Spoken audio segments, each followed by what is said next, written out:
Ciao esploratori! Ecco alcune curiosità davvero particolari su Cornello dei Tasso, uno dei borghi più affascinanti e meglio conservati della Lombardia, in Val Brembara. Sembra incredibile, ma il sistema postale moderno che usiamo oggi è nato qui.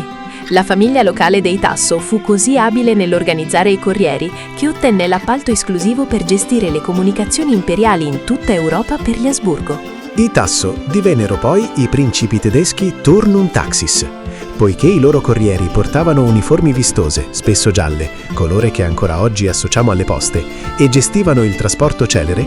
Il loro cognome germanizzato, Taxis, ha dato origine alla parola internazionale taxi. Cornello è un raro esempio di borgo medievale rimasto quasi intatto e deve la sua fortuna a una sfortuna.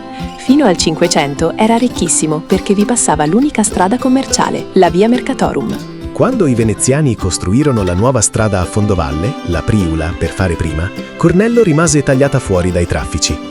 Questo isolamento economico ha congelato il paese, preservandolo da demolizioni o ristrutturazioni moderne. Ancora oggi non è raggiungibile in auto, ma solo a piedi, mantenendo l'aspetto che aveva 500 anni fa.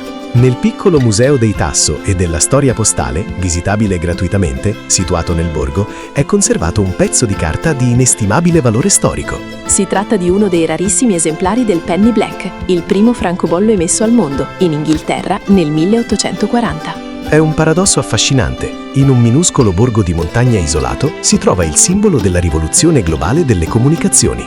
Se ami i walking tour e i viaggi virtuali, non dimenticare di iscriverti al nostro canale YouTube per non perdere i prossimi video e le curiosità sui luoghi che visitiamo. Speriamo che le informazioni che vi abbiamo dato su questo luogo siano state di vostro interesse. Godetevi pure il resto della passeggiata.